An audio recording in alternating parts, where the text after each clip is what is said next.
ስለመብራን ኦርቶዶክሳውያን ይሄንን ቪዲዮ እንዳታሳልፉ። ስለመብራን ነው የምላችሁ። ይሄንን ተአምር በዕለተ እሑድ መስማት ምንኛ መታደል ነው። እስኪ አድምጡ። በዘመናችን የሆነ ታሪክ ነው የምነግራችሁ። ይህቺ ልጅ ከእኛው ጋር አብራ ዩኒቨርሲቲ የተማረች እህታችን ነች። እንደኛው ግን ጥቂት የሰንበት ትምህርት ቤትን ፍሬ ቀምሳለች። በጣም በትልቅ ውጤት ነው የተመረቀችው። ስራ እንደምታገኝ እርግጠኛ ስለነበረች እናት አባቷን ከገጠር ይዛ መጣች። እዚህ እነሱን ጥዬ መምጣት አልችልም፣ አዲስ አበባ እኖራለሁ ብላ ከገጠር ይዛ መጣለች። ስራ ቢፈለግ የለም። 1 ዓመት ከ8 ወር ስራ ሲፈለግ አላገኘችም። ኋላ እፈልግሃለሁ ብላን እኔና አንድ ጓደኛዬን ስናወራ እንግዲህ 1 ዓመት ከ8 ወር ገመናዬን ደብቄ እናት አባቴን በቀንም 1 ቀን እየመገብኩ አኑሬያለሁ። የቤት ኪራይ መከራ ነው፣ ብዙ ነገር ጭንቅ ነው። እባካችሁ ጥቂት ገንዘብ አበድሩኝና ወደ አረብ ሀገር እሰደዳለሁ አለች። ታይ ብንላት እምቢ አለች። ጥቂት ገንዘብ አዋጣንላት። ለሽልማት የተሰጣትን የአንገት ሐብል የእጇን ሁሉ ሸጣ ጉዞ ወደ አረብ ሀገር ትሄዳለች። 3 ወር እንኳን መስራት አልቻለችም። እግሮቿ ማበጥ ጀመሩ። ማበጥ ሲባል ዝም ብሎ ማበጥ አይደለም። በኢሞ ፎቶ ልካ ስናየው አንድ እግሯ በራሱ 3 ሰው ያነሳው መብጠቱ።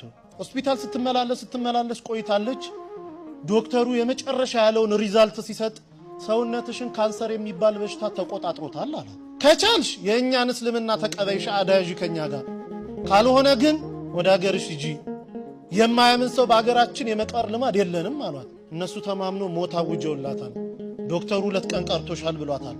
እዚህ ደውላ እናትየው ጋር ስትነጋገር እናቴ ሆይ እኔ ባለሁበት ቦታ አክሱምም እያለሁ እዛም ገጠር እያለን ሲጨንቀኝ ስታመም ጸበል ቦታ ነበር መሄድ። አሁን ግን ባለሁበት ጸበል የለም። በአንቺ ማይፀን ውስጥ 9 ወር ከ6 ቀን ኖሬያለሁ። የአንቺ ስጋ ማለት የኔ ስጋ ነው። እባክሽ ሂጂና ተጠመቂልኝ አለቻት።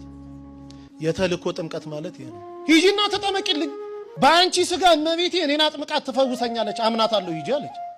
ለካ እናትየው እግራቸውን ያማቸዋል። እሳቸውም ጳጉሜ 1 2 3 2013 ዓ.ም ልደታ ታውቁታላችሁ ብዬ አስባለሁ። ሜክሲኮ ልክ ስትገቡ እዛ በስመ አብ ወወልድ ወመንፈስ ቅዱስ አሐዱ አምላክ አሜን፣ ይቺ ጥምቀት የኔ ጥምቀት አይደለችም፣ ልጄ ባለችበት ቦታ አጥምቂልኝ ትላለች እናት እየገባች። ተጠምቆ ሲወጡ 3 ቀን ነው ተጠምቆ የወጡት። ደውልልኝ አሉ ዶክተሩ። 2 ቀን ቀርቶሻል ብለዋል። እናትየው 3 ቀን የተጠመቁት። ሲደወል ልጅቷ ዝልፍልፍ ብላ ወድቃ ሆስፒታል ወስዷታል። ሆስፒታል ገና ስትገባ ራሷ ነው የምትነግረን፣ ሰውነቴ ላይ የነበረ ያ ክብደት የሚመስል አላንቀሳቀስ ያለኝ ነገር ሁሉ ውድቅ ብሎልኝ አዲስ የ18 ዓመት ሕፃን ልጅ መስዬ ሆስፒታል በር ቆምኩኝ አለች። ይሄ ከአእምሮ በላይ ነው። ዶክተሩ እንዴት ሆንሽ ይላታል። አላውቅም ትሏለች። አንቺም ካላውቅሽ እኔ ምን አውቃለሁ ይላታል ዶክተር። እርሱን የሚመረምር ዶክተር ፈቃድ ሞልቶ ወጥቶ ነበረ።